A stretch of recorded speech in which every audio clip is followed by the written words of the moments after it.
Just down past the school sign. Oh, you're freelancing? Yes. It's not commercial, it's home consumption. Archive material, you could call it, I suppose. It's, people, interested people who see what it's like.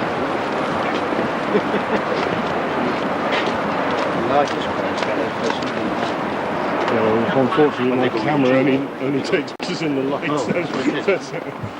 It's not going to take pictures in the dark. I suppose the object of the exercise is something you can go to work. Or make their representation in the room. Yeah.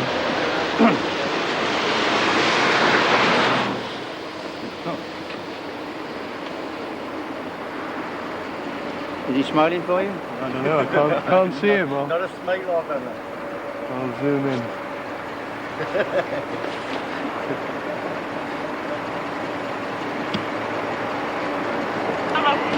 That's better.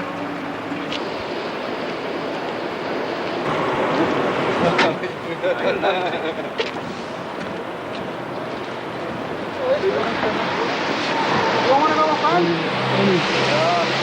2, 3, 4, 5, 6, 7, 8, 28 then.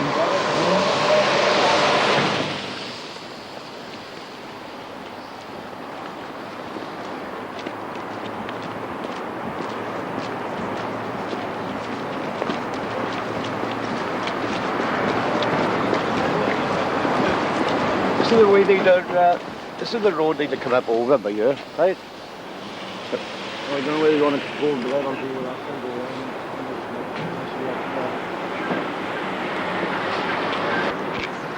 Oh, see. We know what you want, cameras. And a shape.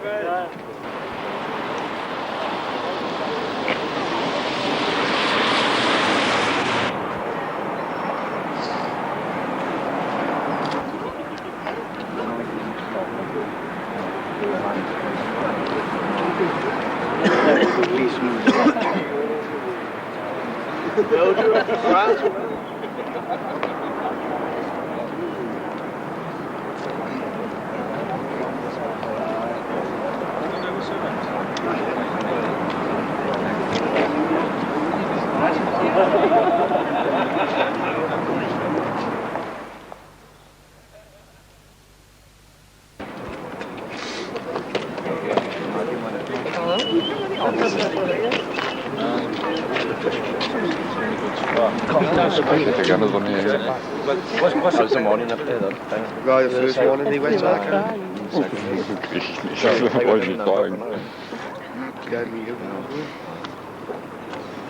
Got to tell you, I had 2 arms up my neck.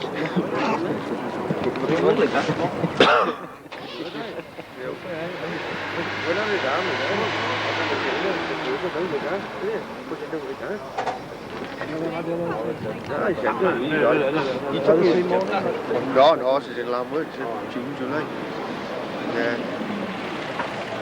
Like I asked the Di Lewis, Drive into him, Di! I asked him to ease off, and like he eased off. I'm turning up the back, and there's another one coming along here, my arm. Back away, you want that? Couldn't leave the van, then. Dean thought you were going to shake the van and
I think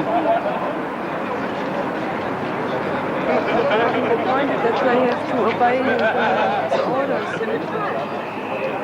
And if it's getting harder, they lose their friendliness. They must lose it. oh yeah, I don't think there's any doubt about that.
Going to ride up in the van now?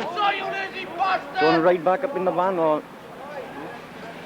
Up in the van. Did you see where? Van them, Huh? Did you see where?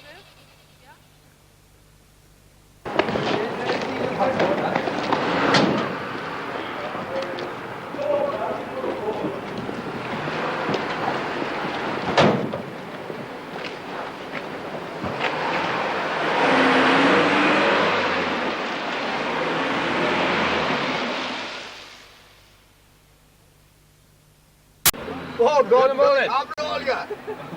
at that fucker. Well, you can't take a picture if you die. I'll get you money. Oh, I'm sorry, man. Die again. Police don't stay very long, do they? What do they do the rest of the day? Look at all. In the van. How are you, Bob? How are you, Bob? Want to smoke? No. Oh, that was that job. Huh?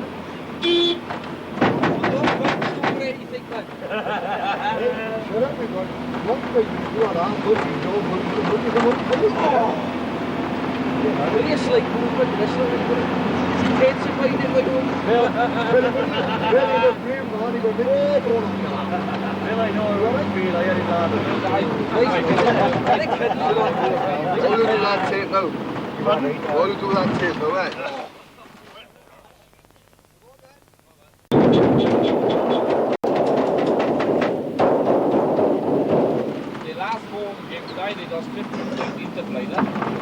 Wit Blackwood, wit saris. Oh! What do you Oh, it looks easy on the other end as well. Oh, excellent. Oh!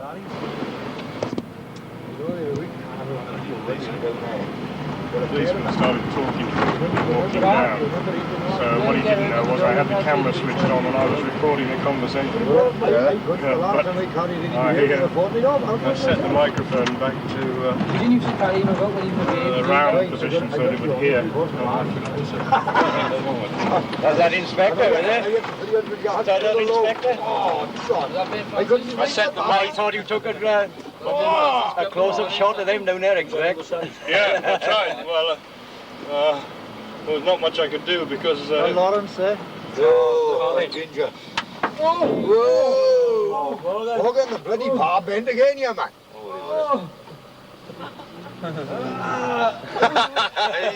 Get in, you ginger top. Kick out mine. I kicked the young lady there. Oh, sorry. I didn't mind if I... Oh, sorry. I'm trying to kick in. Whatever it's carved there for. Put it out the way. Turn him in and move him with a van, Mug. Oh, you're full of tricks like that. All you do is touch him with a bumper.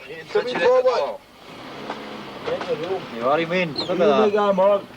Shove that Get out there. pig in out the way. It's gonna be better. Mug, let us out there, babe. His wife is in there for something. Thank you.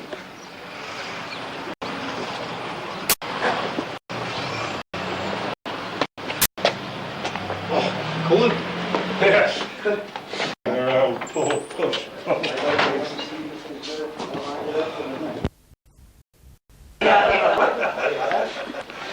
You ready? Yeah, anytime.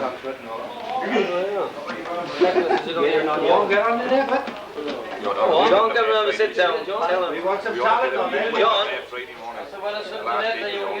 That's what I said. John, come and sit down, man. Friday morning. Come and have a sit by you now. Are you going to go? Well, I got to come with you.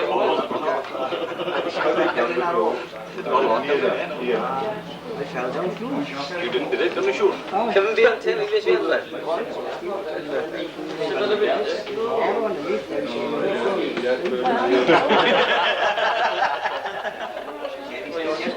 Young pay for the video we got, so you're going to pay it.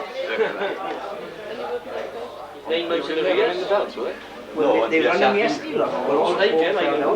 Just a crust, look. So I guess what they do. Why, you didn't know to be arrested? No, we were up there. How do we put Ken in the back on this chili bag, you know what else? It do actually look bad here without a pint of beer on the table, especially in a club like this. Like. I don't know what is it made to come by, man. What are you talking about? There's a lot of logic for sure. What do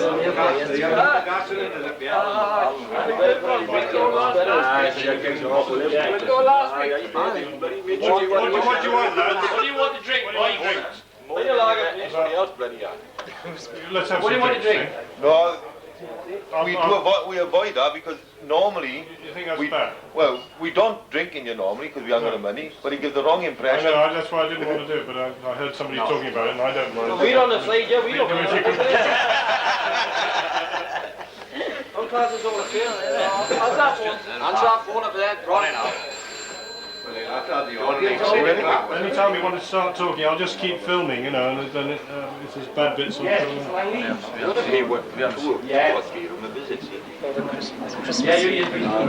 Christmas. Anyhow, boys, what do you think of the response from the non-mining community of Newbridge as far as the strike has been concerned? Absolutely fantastic. In what way? In the respect of food collections, Donations. you know, you couldn't wish for a better community in that sense. This have not only happened in Newbridge, but this No, happened throughout the area, there's Newbridge to cover. What about a friend? You're not from Newbridge, yeah? No, I'm from Pontypool, so I can't say, but the response of Pontypool is great as well. And Pontypool is predominantly not a mining community, is it? No, well, there's only one pit in that area, so, you know, you've only got a very small few actually in the mining industry. You took responsibility of the timber trailer last week, and then we did last Thursday. The toys we picked up Friday morning. This is just off the business people of This is of the Newbridge. business people of Newbridge. Well, you know, some of the business people of Newbridge have got mining connections, and you know, the toys that we had off them last Friday comes out with this bloody world. Would have any of you gone on strike for as long, if you knew the strike was going to last as long as it does, would you have in March gone on strike? If it was a matter of choosing a time to go on strike, it was a long time, because it's now that It should have started at the end, at the beginning of the winter instead of the summer. beginning of the summer. It was called a We didn't have a choice, so This is where the government played it, has, you know, it's been planned over the years, haven't they, ever since they got in power. They've been planned from day one. And they thought they'd break us through the summer, but you know, they didn't anticipate having the strike to last this long. They tried every... You take it now, you certain time of the night. You watch the lights. That's all you want to do. In between 6 and 7, you watch the lights and they and they estimated we're not having power cuts anyway. Well, where I live, there's street lights off and they've been off every night now for the last 2 months. All you got to do is stand out on your doorstep in the night and just look around the valley. Yeah, but That's all you got to do. given the fact that you didn't have the choice when to go on strike, had you known in March how long you would have been out, because we've been out now 10 months, would you have decided then it would be better for the mines to close and look for a better job somewhere else? Or would you have fought for the mining community? Where else will you get a job? We struck for a principle, not for a period of time. We come out on strike. You know, if we take a 12 months or 2 years, we come out and vote on strike and we on strike. You said now you voted for a principle. What, in your opinion, all of it, is the strike all about? Saving jobs. Saving jobs. Saving jobs. Saving jobs for the younger generation coming along. There's no prospects of employment in the valleys whatsoever. And this is the only employment they've got any chance of having. And this is the only means we've got to try and get industry into the valley for the younger generations. You take these container factories, what the government estimated that they've built. Lantana Industrial Area, over there. They've got all these container factories over there, up to 100 I think it is. And they're half empty, more than half empty. Yeah. And the people in there, what have you got in here? You've got 4, 6, 8 or 12 people. Just, you know, there's no union there whatsoever. And you try and talk to these people and the management, they tell you to bugger off. Nothing at all. Well, given the fact that you're saying now that you were out on strike on a principle, as Brian said. The principle being that you want to fight for your communities and your jobs. Why didn't we have a ballot then at the beginning of the strike? We need a ballot. We voted 2 years ago. Yeah, the mandate is right. We gave our executive the power to do it. And the executive asked us to come out and we come out. So there was no need to have a So there's no need to vote then. We had taken 2 votes and we said that if they do close the strike. So there was no need of a ballot. It would have been better to have had a ballot. But there was no need of it. We would have, if we'd have had a ballot, the white collar workers would have stopped it for us. And that's it. The majority of us working in the mines But what would do you have think? voted for strike action, but the white collar workers would have outvoted us. And how do you think the redundancy payments that the board have offered, do you think that would have affected the ballot? The thing is, what are they offered? They said talking about all this big money, but when it comes really down to it, by the time they take a bit out for this and that, you won't get a lot. Yeah, but you know, given the fact that all over 55s would have coal, or all over 50s at the moment would have coal, and the redundancy payments, do you think that would have affected the result of a ballot? And do you think the Nottingham miners would have voted to save the Welsh communities, or would they have just been content with the Nottingham? You were saying that now, but you go down on the picket line, you see majority of the older men of 55 plus, they're there, picketing every day. So what do you think the result of a ballot? One of them we should ask. So what do you think now the result of a ballot would be now? The thing is now, when you've lost so much... You'd have militants people voting for the strike. You get the people that have been sat in the house with their wives for the last 10 months. They're just waiting. That's all. They won't go because they don't want to be called a start. Because the government, a few, that have gone back to work now down the south. But they thought down here that they would have had a bigger response than they had. What do you think the response will be after Christmas? Do you think there's any of these miners that's gone into work now will come back out after Christmas? No, I don't think won't be welcome to leave back out. They wouldn't be welcome back in the country. They know that they'd be treated the same whether they come out or stay in work, so... They'd have had a better chance if they'd have done it for, say, a few days or a week or something like that, and then come back out on strike. They'd have had a little bit of response for the rest of the lads, but not now. They're branded and that's it. Well, during this strike now, the NUM have been taken to court and criminalised by the courts. By you? By the courts. By the government. Determined, as you like, by the government or whoever. Do you think they will ever succumb and pay the fines that have been put on them? No, I can't see them paying them. They've gone too long without paying them. You don't think they will? How about any personal stories now of hardship, financial, or any of you suffered during the strike? Well, We've all suffered, haven't we? You can say that, and I can speak for my family and the children I got. I got 5 children. Good God, your ass must have been good like a wasp.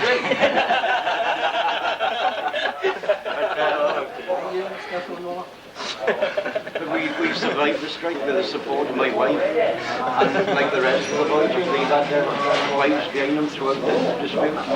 Earlier on, to overcome the hardship. Earlier on, when you spoke about the community of Newbridge, you said that they've been out collecting food parcels. Are these food parcels and the support give you any heart to continue with the strike?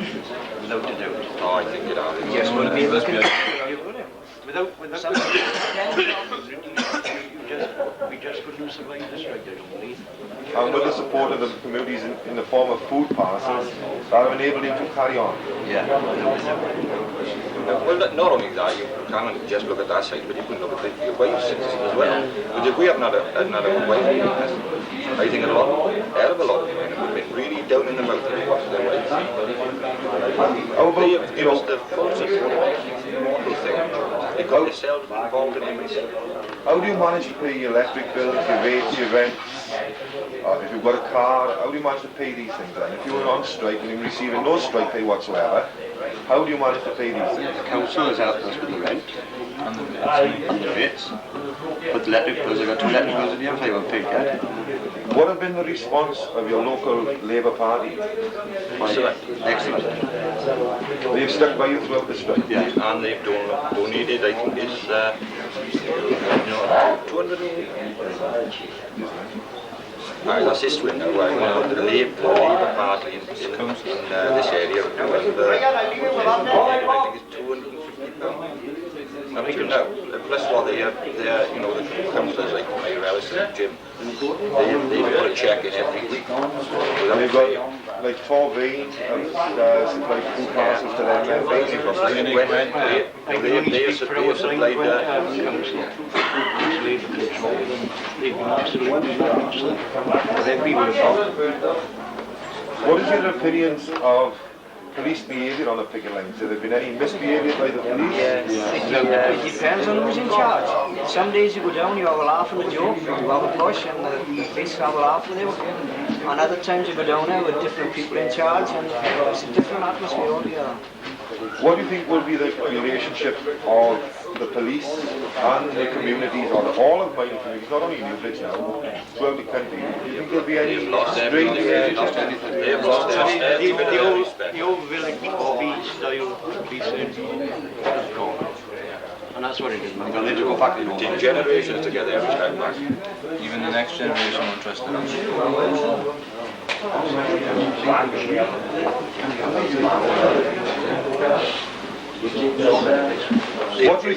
What do you see as the end of the thing? How do you think it's going to end? Well, South Wales, we wanted to go back in block. We come out in block and we'll go back in block. Who do you blame for the strike? Is it the coal board, the union? Let's start with the government, because you can only start with them by appointing McGregor. And when they appointed McGregor, they knew that the NUM wouldn't have it on as far as whatever they wanted to do on pit closure. So what you saying? It was already headed by the government. She had a plan years ago. She was one of the backbenchers in 1974 when toppled these government occurred. And she was one of the backbenchers then who wanted to go on fighting the miners then. And now she's got in power, she's just held bent on smashing the trade union movement. So what you were saying then, she have waited and planned until now, and this is why you think the strike started in March? She estimated in the beginning that it's not political. She was political by putting McGregor in the position that she put. We seen what McGregor done to the steelworks, and she thought that the miners would not have supported they had, so we would have been back in work right now, we would have broken. And if she breaks the mine as union, then the rest of the unions has to all pack up because if she breaks there's nobody else to stand against her. When the government turned around in 1982, when we had our dispute down in South Wales, and they passed the plan for coal again, but it was only in a planning stage by the government to come back at us at a later date. I've given you been on the strike now for 10 months. Do you think the strike is showing any signs of crumbling? Will these ones just going back to work? You got the odd fail, it's the same with everything, you got the odd fail, but generally it's as solid now as the day we came out. What is the feeling of the men who have been involved in the picketing? Are they getting a little bit weary of it, or are they more determined now than they were in March? Well, it's not very nice going up at 3:30 in the morning and walking down to Glen and South in the freezing cold, standing down there for a couple of hours, going back home to bed, then back down again at 11 o'clock till 1 o'clock. And how long are you lot prepared to do that for? Well, as long as it We've takes. got to do it. We started and we've got to finish it. Until we do our work.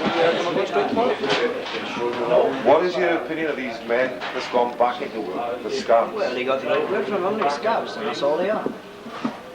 You got Goggy Williams working the south, he worked in the Glen and North with us. He was up for absentees on numerous occasions, and he's been the same since he's been in the south, and yet he's gone back to work. You've got another man, and he just the same. From up in my own community, we got 3 scabs up there. So what you're saying now, these have never been a real asset to the mining community at all? You only got to look at the men that's working to find out the class of men that there's in Mansfield, because they were no good when they were working. They're no good now, they're not doing work. They're working more regular now, and when they was in work before the But they're strikes. not working. That's all So they they do would now. sit in office all day with 2 policemen to keep them That one company. got beat up in Yorkshire, was it? Fletcher. He was in the absentee office more than he was done. Well, if it weren't for the strike coming on, And yet, just before the strike, he was due to go and see the manager. Well, more or less have his cards. Well, it's Panther. And yet the government record going to the hospital to visit him. Well, Roy screamed down the south. He'd been sacked from the pit before he went to the south through absenteeism. Well, the man that organised it all, Panther, or whatever we call him, he had been shifted off places because he didn't get no good as a workman.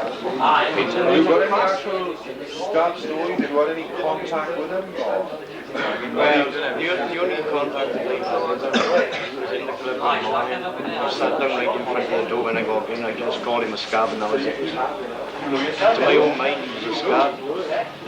There's only 2 men who ever sit by him, where there used to be quite a crowd of them around the table at one time, and they're just 2 men who sit by him. There's a fact for you now is I went to pick my chair up on a Saturday morning. I went past, there was 2 coppers, a cop car in front, a car behind, another car behind it, a cop car behind it again. And who was in there? It was I'm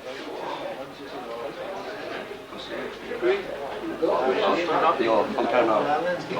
Donkey got his wife going in the car, going to do his shopping. She's on the police escort all. She's on the police escort to shopping. And of course you got walking in the street in the shotgun. You got Goggy Williams waving the shotgun in the street. Give him a vanish and have the shotgun and so on, a couple of the tickets. But the police did when they turned around, the police didn't take the shotgun straight from if you went out on the street with a shotgun, you know where you would be. Do you think the media coverage of it fair? Is you with the police side of it? You can go to ITN, BBC, BBC 2. The only good programme I've been on there is on Channel 4. And it did show quite a bit of the other side of the police's face. We had a chap here from Cardiff yesterday, he'd been taking photographs down on the picket lines of police beating pickets up. And he actually took photographs of it, and he sent them off to the daily papers, and they didn't want to know, they wouldn't touch him. But if it was the other way around, the picket beating the copper up, they soon put it in the papers. Well, you had 2 police jump on you, didn't you? Well, 8 of them all together. What did they do the other one? No, there was Malcolm Lyons. Bob Childs. There's one incident with one of our boys, he got jumped on by there must have been about eight coppers, and they had him pinned in this bit of a carriageway. In this, yeah, and there's 8 of them on this woman who lived in the house, she come out and asked him what he was doing on her property. And one of the coppers turned around, he said, "Oh, the best thing you can do," he said, "is bugger off back inside and mind your own business." But she said, "Pardon me," she said, "but this is my property and I want to know what you're doing on my property." And he turned around again, he said, "Bugger off back inside," he said, "there's nothing to do with it." And that's the kind of reaction we're having off the police. What about this unfortunate death of the taxi driver? That had any impact on the way the police have reacted to you or you to them? Well, the taxi driver knew what he was doing. He was driving through the picket lines. He should realise what he was doing. I know it was bad, but he should have realised what he was doing. They didn't have people like that to drive him, then the scabs that's working wouldn't be able to go to work. That's the top of the eye, he's a scab the same as a restaurant. When you say he knew what he's doing, you mean that he was having inflated wages for taking the extra risk of taking them into work? Yeah, we think so. You gamble, you play with people. It's just bad luck at it. I don't suppose it was planned to kill him. It just when those things went wrong, didn't it? They didn't intend to kill the chap or what? They just went to damage a car and it just went wrong. It's just when those things when it's... They didn't do that on purpose. It wasn't a meant thing to kill anybody. Just something They just turned out wrong. something that happened. But then again, they've had all this publicity about this taxi driver being killed. What about the pickets have been killed on the picket lines and things like that, you know? They haven't had half a coverage of what that taxi driver was. So you're going back to the media coverage now, that it's highlighting something that's detrimental to the miners, but when it comes to something in support of the miners, they don't cover it. That's right. Exactly. Yeah, that's it. Well, it's well known that the editors were taken into the government before the strike began and told what to produce and what not to produce on it. So there's no way we can get our case over. With hindsight, would you have gone on strike knowing exactly what happened in the past? If you'd known it in the beginning that was going to happen, would you have still gone on strike? Well, we're coming back to the same argument of why we come up on strike. And I honestly believe that there's one man in the collieries at that time didn't know what we was coming out on strike for, and therefore. But I think we all knew, didn't we, that when we come out on strike, that it was going to be a long one anyway. I think everybody had that in the back of his mind. It was going to be a long one. Yeah. And you still wasn't willing to come out on strike with Oil Mill? Yeah. What if now the government privatised the mines? What would be your opinion of that? I think we'd still be in the same boat as what we're in now. You'd be in a worse place. Yeah, you'd be in a worse place. What I mean by that, I think we'd still be out on strike then. So you're not in favour of privatisation? No. Well, we But it's in America, don't you? What McGregor done with his private mines over there. The first thing he done was check the unions out. Yeah. If you come back like the old days, wanted no unions and no wages. There'll be more injuries because there'll be more shortcuts done because they'll be out for a bigger profit. They own privatise these So anyway. when you say now that they chuck the union, in your opinion, then the unions are doing a good job? Yeah, of course they are. Throw it in the questions for them.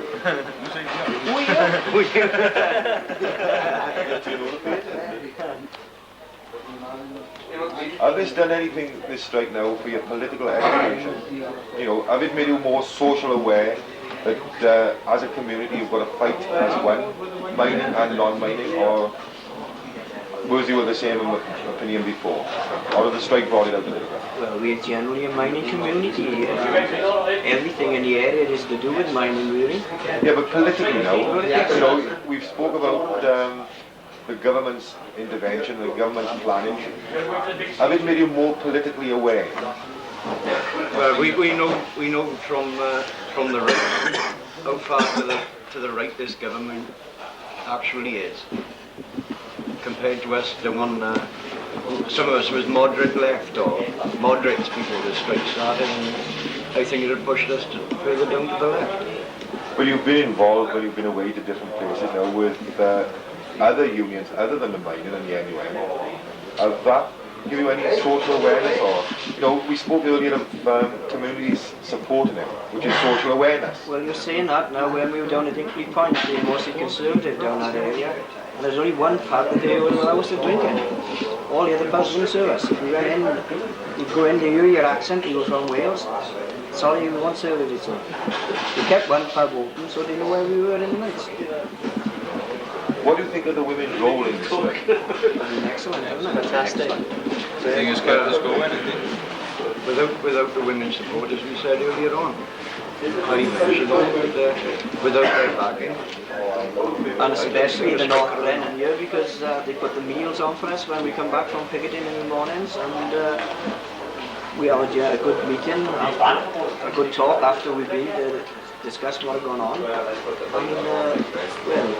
the hours they put in is more than us, really. So what you're saying then, by the women being involved and providing hot meals for you after you come off the picket line, it also makes you more aware of what's happening in the strike because you are meeting. Well, there's more bonding in it, there's more friendship, you know who your friends are and where the help is coming from.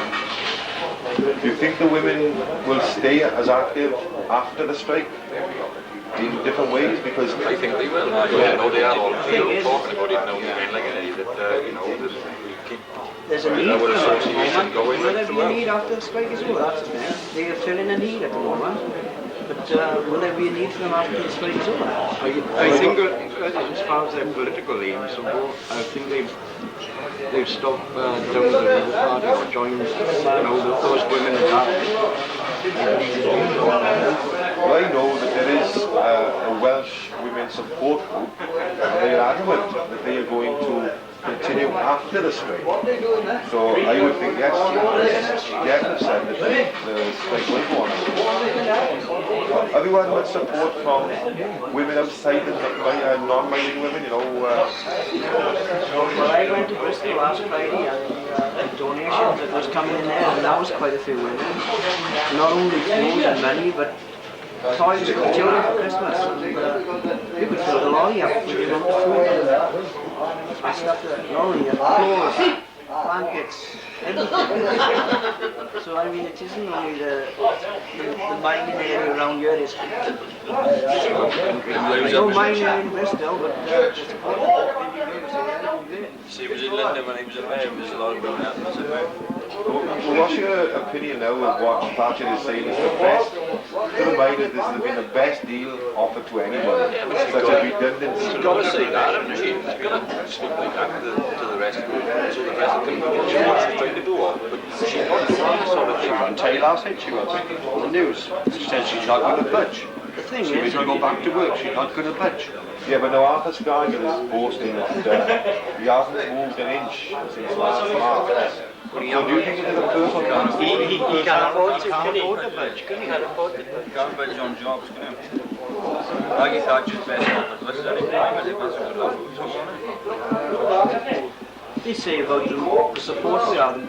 You've only got to listen to the media about things that we know about, our wages, the big money we're supposed to be earning. And when you tell people like, I've gone abroad for years, and you tell people when you're earning, when you meet them on holidays, they won't believe it. They read in the paper and you hear on the media about all the big money and it's all rubbish. We was down with Hinkley Point one day, picketing, and we went to the pub in Newbridge.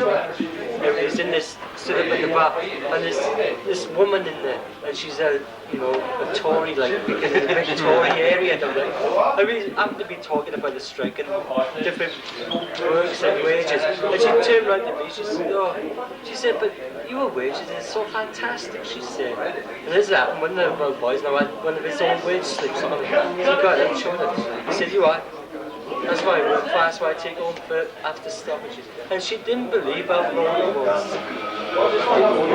Because, the story she's been hearing on the media that, every time we 200-300 quid a week we're supposed to be earning, and when it's wage increase, that's the first thing the media to jump on.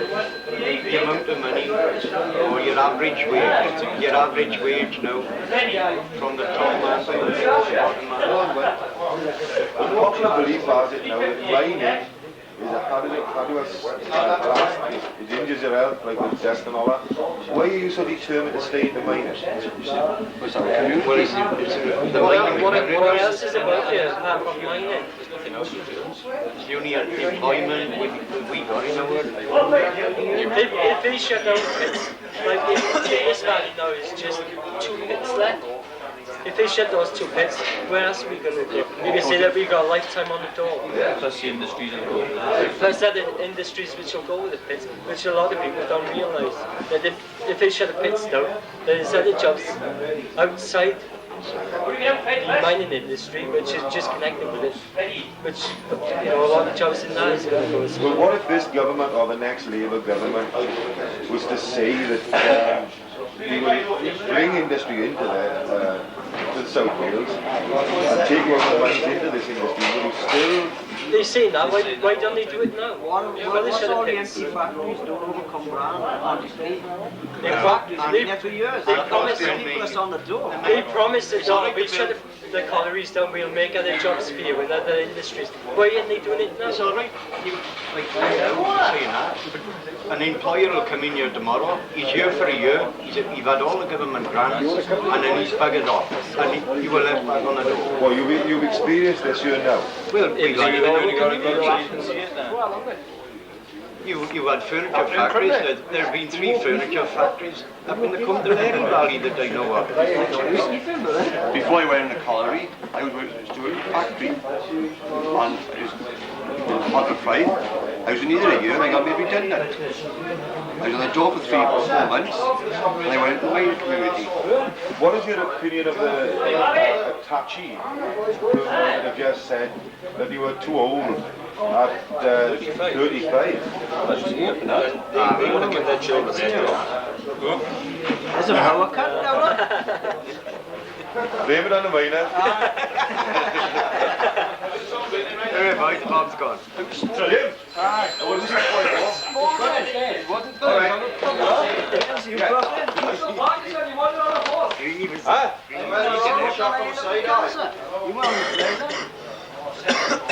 thought he dropped in there. Aye, we woke up or what? When you come here. You want to see the other robots? Look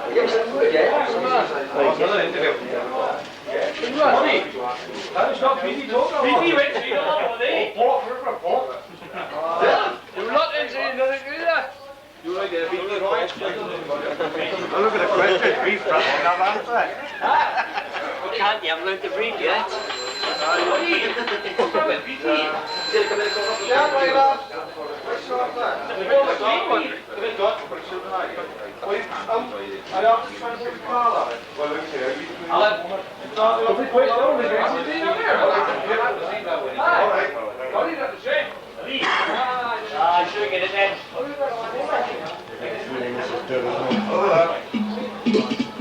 They just said. Right, guy. We're going to know that all our own reading. Said you wanted to see the lad. All the cases, right? Marine bear, isn't it? Marine bear. Royal Marine. Royal Marine. Ah, well, you're getting bobbies in it. Yes, that'll be all right. Better give Robin D back in, yeah? You just need to let this go. Come on, Robin. That's the last lot, isn't it? Oh, what is that, Sir Robin. Give me a little tinkle when he's ready to come down. Is it possible for you to just chat about sort of anecdotes, you know, what's happened personally and things like that, like, you know what I mean? I got some question. I know it's a bit difficult, but sort of funny stories or, I got something personal. you know, sad stories or... Where's Greeny gone? He got the one about... Not necessarily about yourself, but about something that you've heard about, you know. Gossip, if you like. Well, it's going on telly, is it? No, it's just going to be shown to our Labour parties in the south east. Yeah. Well, I'll send Dot a copy anyway. But I'll send her just a copy of the whole thing and a copy of the edited version as well. I'll obviously have to edit it because I've got too much film. It's not going to it's personal.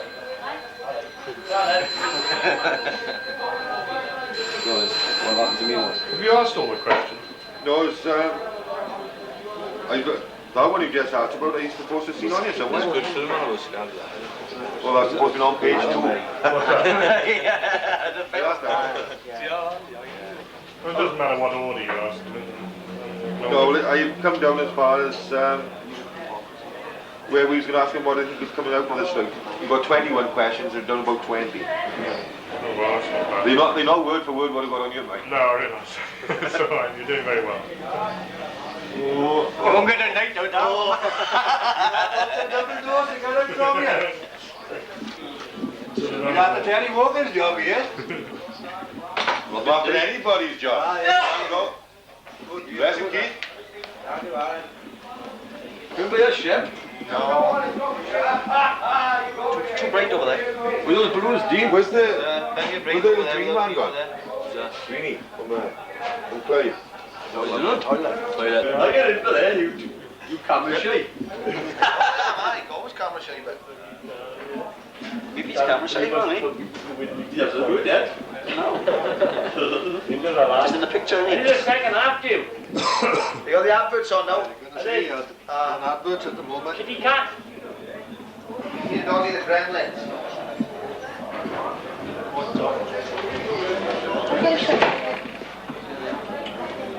That's what he's been for, isn't it? Video one day. Where you got to talk to ladies, you were the broody, not the pet. Hang him, mate. Hang him along.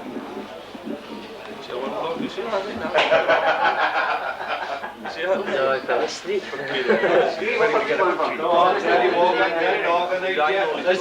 was up at 3:15 Oh, yesterday morning. Really ready, Back home again.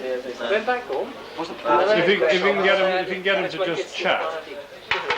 You don't want the one on the bottom, what do you think will be an Oh yeah, sure. I mean, ask the questions. But I mean, I'd like them to just chat amongst themselves. If you put it in and let them, you were doing it before. It was okay before. That's what I mean. Check the understanding for BP. They make me look alike. Amongst themselves. Live on candid camera. What do you think will be any good things that's going to come out of this strike? I think it'll fetch your community much closer together. And realise that what I was saying about our community and the community spirit that is being built up over it. I believe that Is this strike people having a Christmas like we we're going to have this year now? Well, This is what he's talking about, see, where he won't be able to buy your children in the future. It's making up now. Exactly. Yeah. So we just want, all we want is our jobs. That's all. We're not on strike for wage or anything like that. We're on strike specifically for a job. And that's what we are more determined on everything is to keep and maintain our jobs. We've experienced now semi-retirements this last 12 months, 9 months. And you like vegetables. I know we got no mind to go out on the nights, drinking and what have you, but to laze about the house all day, well, I'd rather be working. The time goes so long, you get up in the morning, you don't feel like doing nothing. Because you've got nowhere to go. I agree with Brian, and what Clive was saying about the Christmas atmosphere. We came to this Christmas party last night, it was put on with a club and the Newbridge Women's Support Group. And it was an absolutely fantastic atmosphere. Yeah, but if we hadn't have had outside donations and all that, we wouldn't have been able to open a party like we held yesterday. No, You were saying that, what we had from different events. You know, it's... But you were saying this, back years ago you didn't have the money that you had recently, and yet you had good Christmases. I think... Yeah, but the difference with that, the difference with that is, when you go back to years ago, everybody's in the same boat.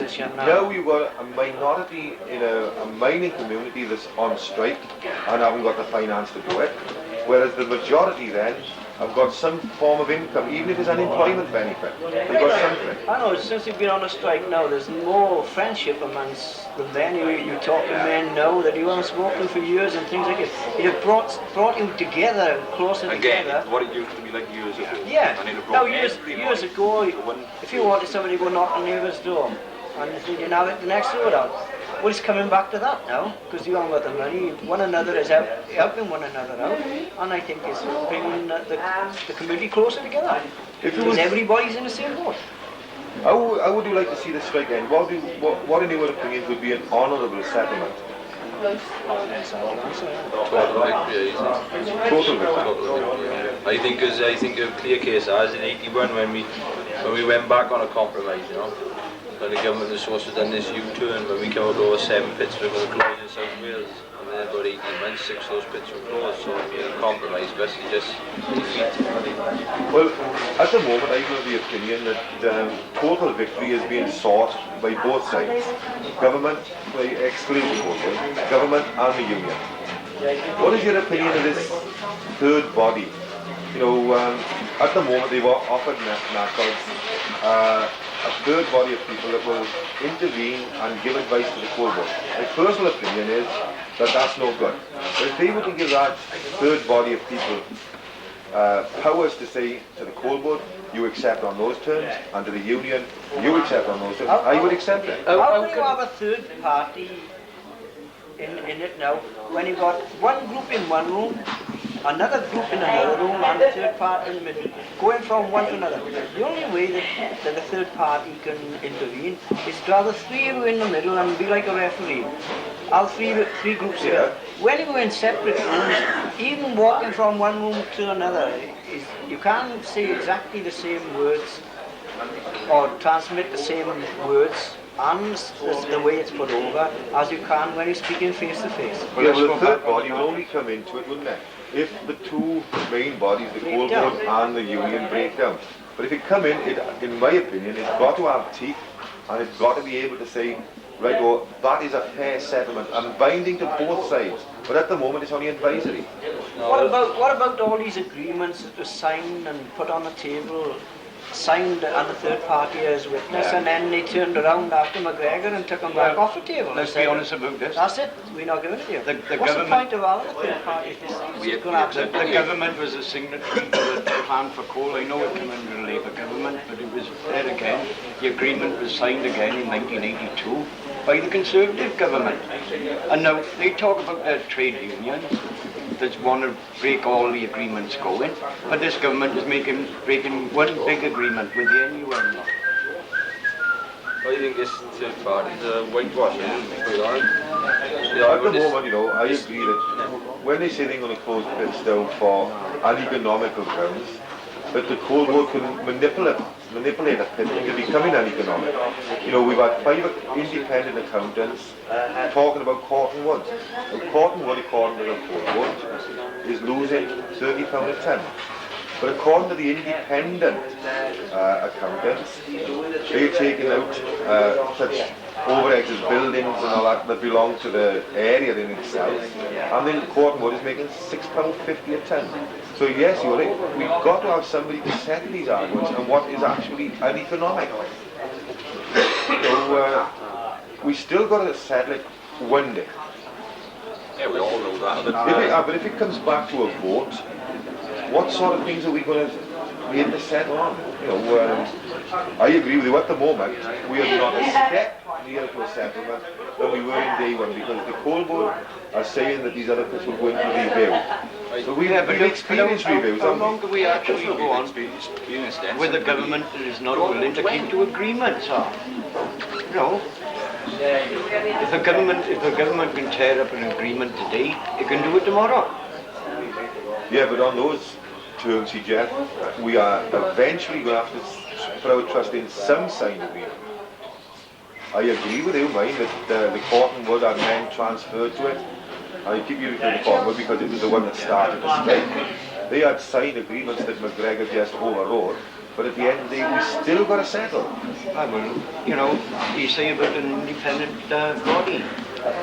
Where's this independent body going to come from? Is it going to be ACAS or is it going to be... There is no independent body. There isn't, because government don't take ACAS, don't it?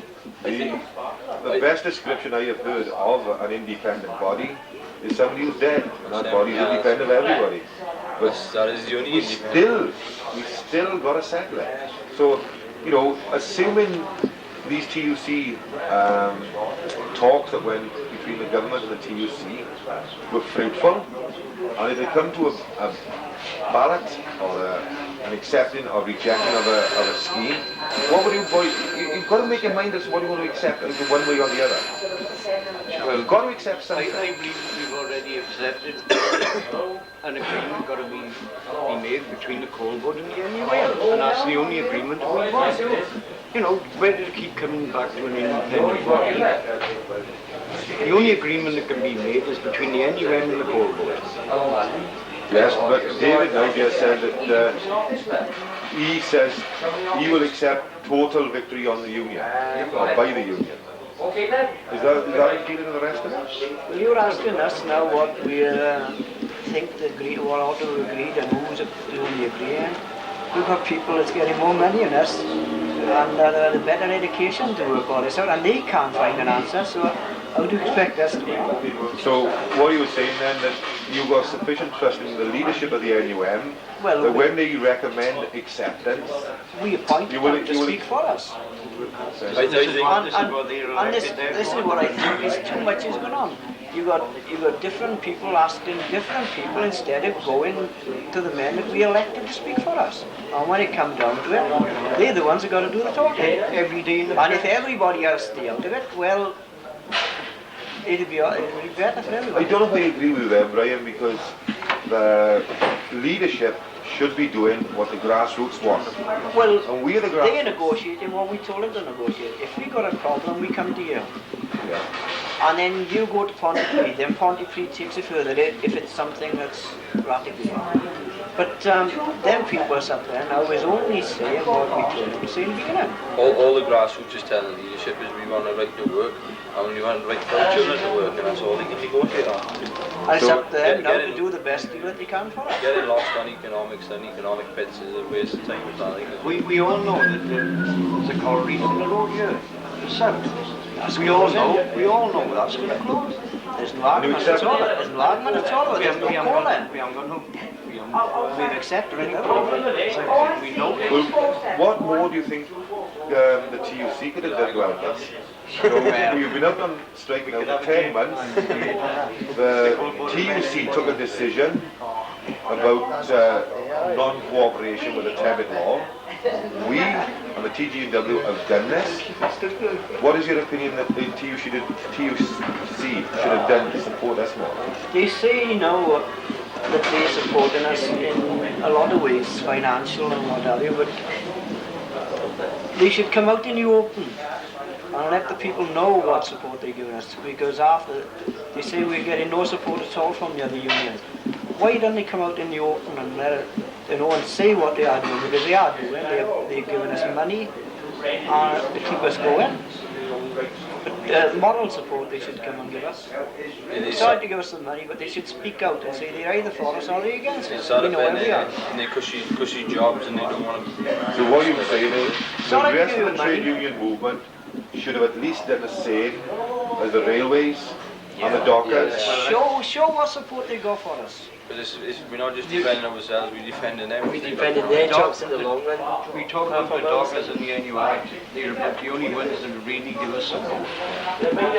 Physical support. How long do you reckon the strike would have lasted, and if the rest of the trade union movement had give us that type of support? It would have been over weeks ago if knackered to give us their support. What they voted and they pledged, 85% or 83%. With knackered being a part of the mining community, what's your opinion of their actions during the strike? Well, I reckon they should have come out the day we come out. We've because always their said, jobs is always been the same. Every as long as they have 10% higher than what our actual wages are. Every right for they get 10% more. We've always for every penny they got, the NUM have fought for, and nobody else. Because they never fought for a dime for themselves. But they did have a ballot, didn't they? They had 85% majority in favour of fighting for or against pit closures. So what action do you think they should have took on that? They should have come on strike. When they offered them to pay them for not crossing the picket line, that's why they were going to come out. They just used us. They used us again. Battle. They wouldn't cross a picket line. so they were going back home. But they wanted payment for that. Well, they were paying them, and as soon as Maggie said that she wasn't going to pay them no more for not crossing the picket line, they were going to go on strike. But as soon as she agreed to pay them for not crossing the picket line, you had safety man in, they dropped us in it again, didn't they? I think he just hit it on the head there. That's the only reason Newbridge. Yeah, but the the only reason was the money for, didn't they? They forget that they were MUM back a few years ago. All these youngsters are knackered today. They were MUM. But as soon as they get the smell of that oil lamp, they change altogether. Little lads, you give them a little bit of power, and they change around completely. There's going to be a lot of ill feeling. There's no people mind when we start about. Did you ill feeling this morning on the picket line? There's no intention. Well, there was one incident when we was down the south picketing one morning, and we had a picket line, official picket line down there, and the fireman walked down the road, and we asked him to turn back, and the one turned around and he said, "Fuck you," he said, "I'm going through and I'm going to work." And that's the attitude they got, and they went to work. And they went to work that morning when the scouts were in. Yeah.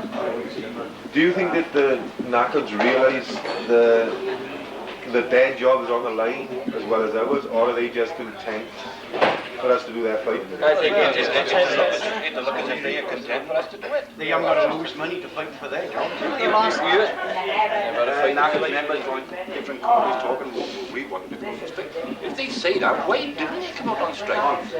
I believe they'll have a big case coming up in the near future where it's already started, where they've got young trainees coming along now from 18 upwards. And I don't think they'll be a knackers. I think they'll all go into the background union. Look, when we was on strike for that 7 weeks last time, when we went back to work, and they would knackers show you their docket saying, "Oh, I've got £600 back money." What are they going to say when you go back this time? How much are they going to have back money now? Because they're only on a token, and that's what we can have in our guts. They're getting their money, and we are getting nothing. But they're not members of the NUM, but it's an NUM decision to take strike action. They voted to strike. They voted by 83% to strike. And because you offered them a couple of bob to cross a picket line, they went back to work. But this is what you implied. You just said now that they went on strike, not so much to save the pits and community. Because they stopped their couple of bobs. Yeah, so what right have we got to dictate to them that they should come out on strike? It's their job, It's their jobs as well as ours, isn't it? Why should we fight for their jobs? Why don't they fight for their own jobs like we're doing? They're going to be stood next to us in the door office. But the thing is that they might get a couple more bob redundancy than we will. How long do you reckon we have been on strike? 10 months, and it doesn't seem to be an end in sight yet. How long do you reckon the strike would have lasted? As NACO's took the same decision? We'd have probably been back in work. Couldn't afford to leave the pits closed down. They just can't afford to let the pits. And if knackers hadn't gone back into work, they would have fled here. It would have been a fortnight. We'd have been back in work within a fortnight. And the Nottingham miners and all would have been out on strike. Well, of course, because they'd had nobody to supervise them. So therefore, where the Nottingham miners' coal is going to the powerhouses, they would have had no coals on. During the time on the picket line, have any of you had any funny experiences, any stories with the police and the pickets? Or? We've had some humorous occasions and we've had some bad occasions. The sergeant on the south, where they lock hands when the scablands are coming out and the boys kissing him on the cheek, you're rather annoyed at that. What did he say the day after? What did he say the day after? He said, we wandered around and we said, "What are you looking for, Sarge?" He said, "I'm looking for the boy who was kissing me yesterday." He said, "What did you do when you find him?" He said, "You can find out what I do." He said, "I give me answers, but not words to that effect." Any of you else seen any more? Or any personal stories that have come about because of the strike? What in what way do you mean? You know, the strike have affected you as far as being on strike for 10 months is concerned.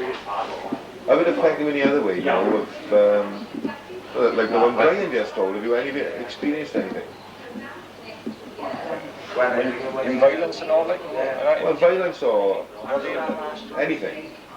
Like, you know, when you've seen the local bobby, as Jeff said earlier on, down in the street. Well, I was down on Lamwood going back in the summer, and the local copper was down there.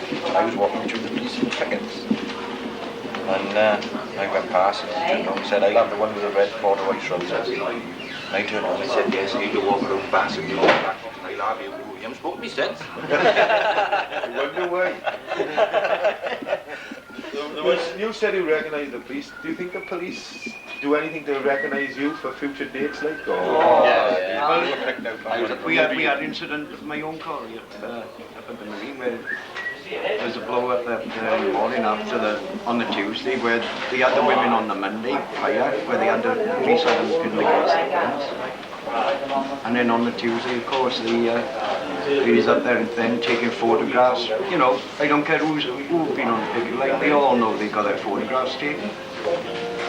Have you worse experience? I was at Marine picketing and I was walking up the picket line and the copper said, come here, he said. So I went in the van, he took me in the van, he asked me name and address and particulars. And he said to me, he said, wait there, he said, I said, all right. So I went, come back, all the coppers come back, about 20 of them are in the van, and the sergeant said to his boys, he said, remember his face, he came in 2 miles radius of this area, book him, no matter what he's doing. Yeah. We had 2 incidents on one day. I was parked on my car just up around the corner here on one of the streets. A couple of us sat in the car and we just stopped there. We weren't doing anything. And all of a sudden I heard seen this copper, he pointed at my car and he shouted to the sergeant, he said, oh, we'll have this one by here, he said. And he wanted to pull us in. So I did, I just drove straight through him because they started to surround the car. So I just drove straight through him. And the same day, there was 3 of us stood on the pavement talking, only 3 of us. And this one officer came up to us, he said, strict orders now, he said, anybody stood still, it doesn't matter who they are, whether you're miners, pickets or anyone, if they stood still, we go and run them in.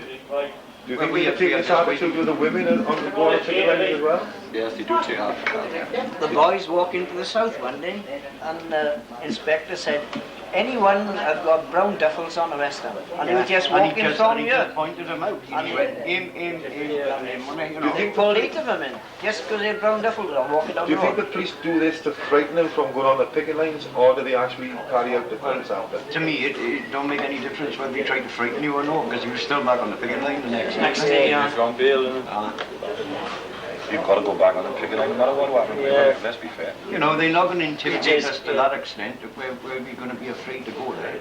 It depends, like we said at the beginning of the meeting, that it depends on who's in charge. You go down there in the morning, if the police is laughing and joking with you, you know, you can have a shout, nobody bother you. You say, right, I'll see you tomorrow, boys, and away to go. But you go down there and you see the same policeman, you say good morning, and they just stand there, and they don't answer you back. You can say this is the rest of that morning. It's the Depending on who's in charge. They're the ones. The same as last Our Friday. special patrol group, you know. The ones with the short coats on. You know, the local police call them seagulls. I said, why do you call them that? He said, pick anything or any one of them. He said, if you go on a picket line, you make sure you stand by the police with long coats. This is a policeman saying this. He said, because we're just local police. He said, they are the special boys. He said, you stand by them. He said, you can guarantee you'll be arrested. You know, you can see their vans going around, and you're talking about provoking incidents and that. But if you were stood on the picket line, you see a van come past it, and it's full up with riot shields and riot, you know, and there's no need of it. Not down with the south, because we haven't had that trouble down there. But it's always there. You know, and last special group is always there. Dogs, are there any dogs? There's dogs every morning, walking along the side. Up on the top line. When you're walking down towards the south, they're up there with torches like searchlights, searching back and forth through the wood, and they've got dogs, 2 to go down and 2 to come up. I say every morning, just after 4 o'clock. I mean, I've been arrested 3 times, and the last time I was arrested, I was arrested by name. By name? Because the police one of the police who arrested me was one of the ones who arrested me on Transport Bridge. So they knew what it is. As soon as we get in the van, they saw we knew it. There's one of our boys, wasn't there? There's one of our boys that been caught on a Friday. He got charged for something and he got off for it. And on the Tuesday, he was stood with the pickets. He wasn't doing anything, he was just stood there. He was by the fence. He didn't even shout or anything. He stood back, not to cause any trouble. And One copper went up to him, he caught all of his arm, and he looked around at the officers, he said, this is a one, he said, he grabbed him, and another 2 coppers pounced on him, and they took him in again, hooked him. Yeah. Have a little explanation of David now about the transporter bridge. You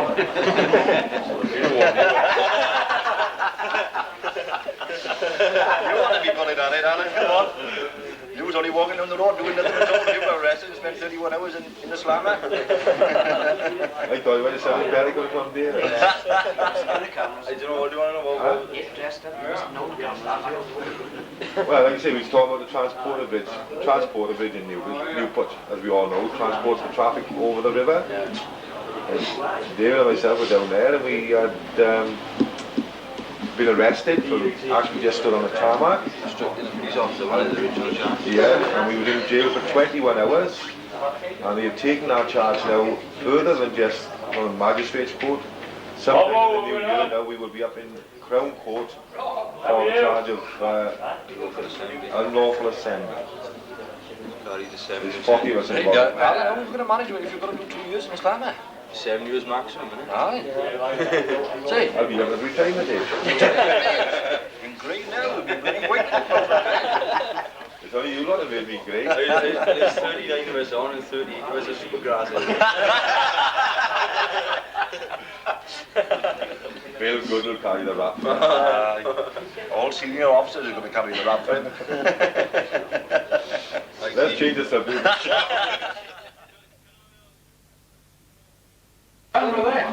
Faces in the north, they're sort of pretty in reasonable good condition. Yeah, Harry said no, that our pets are faces that's in reasonable condition. What about what the board is saying about other pets that have lost faces?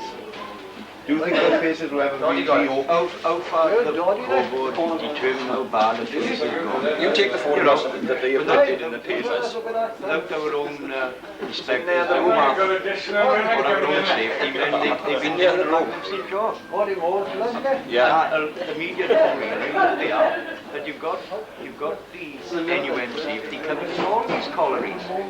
And our information coming back from all the colleagues from our own safety men, that the faces are good, or reasonably good. You take the photographs that they've taken of particular faces, they all know what they are. That's what working is. You know, like we see the people that don't work in the industry say, oh, there's another pit coat, or there's another face gone. But that's all. I think we've got to be honest enough to say there is going to be some faces that's going to be killed. Yeah, we know that. This is what he's going to just ask it out. We know that there's some places going to be squeezed right down. The amount of machinery and chocks on a face, even just to salvage that, they've got to reopen the faces back up. So once they reopen the faces back up, I think they will work them again. Of course they will. The faces we worked in the Glen North in particular, how rough they've been. And we've gone through it, and it's only going to be the same, it'll be rough for a week or two. You take that development we had on N16, right? Well, you don't have to go back as further. We had one of our best faces, S4, and we put brand new equipment on there. We had a hell of a lot of weight on, squeezed it. But we still retained them chocks and got the facing weight. That was one of the best faces we had. So in my opinion, yes, there will be faces lost, but they will be reused to salvage the stuff out from it. And once a face is reopened, the work is done. Yeah. They're not going to face which close the rest of the space. You take a new then face. go back to work and start a new development. You take a new face and just development is going to take 18 months anyway. I think that's a relevant point what Clive made there. A face is developed, it takes an average of 2 years, perhaps longer. But 2 years if it's in reasonable access.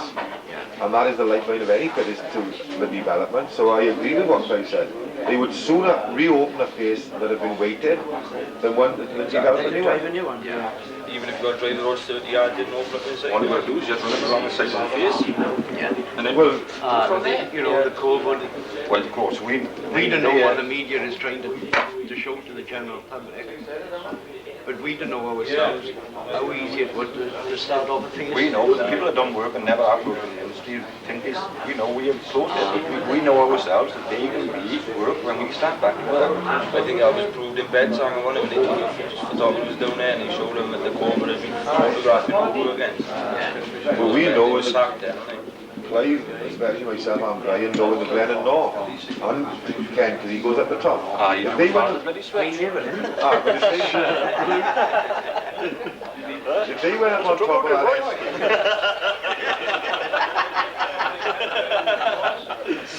what I was going to say is if they went up as far as Jerry Myers out and filmed that part on top of Jerry Myers out and said that that had happened during the strike, it would look terrible. But we know it had been there for 4 or 5 years. You can go through most collieries the same. You can go through all and the faces that's working today, and you have to go through their road ends, and the people wouldn't believe you if they said you had to walk into your district in the conditions that some of them are in today, in your working day now. I mean, you're frightened you to ride out on the bells, don't you?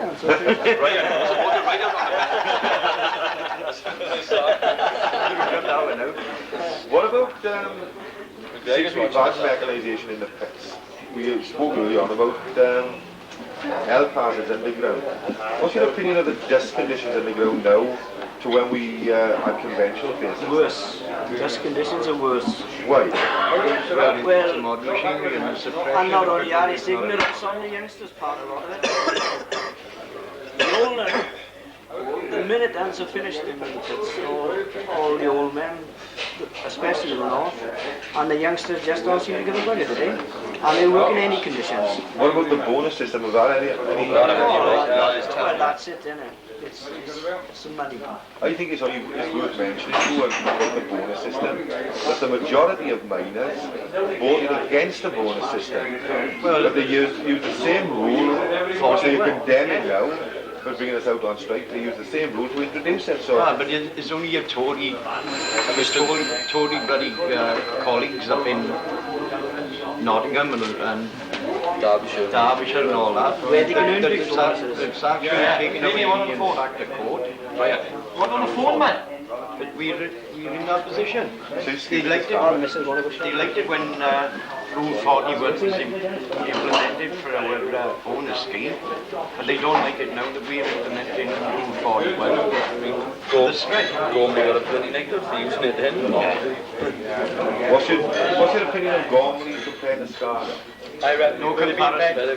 I reckon we would have been better off today if Scargill had been in when Gormley was. In 1972 and 73. Yeah.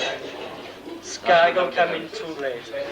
So, although the media and television and everything blame Scargill for this strike, you've got to blame No, rubbish. Blame Scargill. No one. How can you blame him when he's fighting for jobs? The rank and file said at the beginning, or 2 years ago, we want our executive to take action if it comes to pit closures. And Scargill's only following the grassroots mandate to begin with. But what's your opinion about, we all know we don't get strike pay. Do you think we should? Yes, we pay. Yes, we're supposed to be one of the richest unions in the world. We pay in every week, and they say they haven't got enough money to pay us. I asked that question because the government ain't one of them. They should have been paid strike pay, but because they just dropped. But every time we've come out on strike, and the question has come up each time, what about strike pay? And each time our union turn around and say we can't give them, we got no money. But they've proved now all the money they did have. Yeah, well, since the strike had been on, look at the millions they've had. You know the £15 a week that have been stopped off as going to come on? They had paid us that amount of money, £15, 4 weeks ago, it would cost £73 million, and we've not got that money. Now, what we've got to remember is when the government introducing our law, they have found a convenient way of the memberships breaking your union as far as finance is concerned. Because if we could I don't think we should, but if we could insist on our union paying that 15, we would have been bankrupt. If the government back in work defeated. If the government had turned around, and the government still insists that we are having the 15 pound. How come we be having the 15 pound when our money is like? if the government had turned around at the time and they said to us, all right then, they're willing to pay for a ballot, and if that result of that ballot was to come out on strike, why don't the government turn around and pay the strike pay then, at £15 a week? Well, it isn't strike pay, they are taking off £15 They're taking it off our social security, but if they are that democratic, and they know that the men vote to come out on strike officially through a ballot, why don't the government reinstate that 15% that they're taking off if they're going to be that democratic? You've got to look at it like I just said that, didn't I? our union can't, when our union comes on strike, all of us go on strike, so you know we can't afford strike pay. If unions who've got strike funds, like the transport and generators, or what I mean, when they come on strike, when your section are on strike, so the other sections are still paying in. That's what they. Whereas you know we just can't afford to pay strike pay. What do you reckon the union should do as far as this is £16 now, it's gone up another pound, £16 that the government is stopping off, but also, what should they do? Because we've just been talking about the grassroots telling the leadership what to do. What should they do as far as your holiday pay this whole year? Because when they talk about these scabs going back to work, they should take an injunction out against the government. yeah, but when they talk about the scabs going back to work, they've done £1,000. It's our money. The interest is earned on our money now that they withhold it. I wonder at the end of the day, Because that's against will our union, we've been out for this long now, and if they try and work for a firm, you can take them to court. Yeah. I think the only way I'm putting it is Yeah, but that's interesting. They put up an injunction, and it's going through the courts now, but it's been quite a considerable length of time. Now, when we have something wrong, like Scargill, we tried to pay the price, he was in court the next day. But when we ask why can't we have our injunctions heard, the courts are full. that scab from Canada, he put injunction on a Friday and he was in court on a Monday. It's just another ploy by the government. So, you know, when we say that We have no friend to get the courts and work by government, because they're all government agencies. yeah, but the government support, the courts are supposed to be independent. And what we are saying here now, You must be joking. that we are not having a fair crack at the whip. We have not one, the trade union movement, have not one good ruling off the bloody court for donkey's years. If ever. Look at that boy up in Yorkshire, he had to give evidence and they fined him £250. He said he'd got the pickling, he thought about shouting the scab. How about we've all seen the poster about Oakley with Chapman and Horse hitting down on top of a picket? A woman. And he got off with insufficient evidence, and he got the photographs in the show. But that don't count, see? They had that one, in that one picket was 6 Severe reprimand, that's all you got. There's 7,000 of us been arrested, how many of them? But you've been fined for less than what they've done. Yeah. And If it was one of those, if it was one of us lashing out at someone with a truncheon, 200 quid. we would have had a year or two inside. We've been doing right then. Sorry, Jake, I got anything else to say?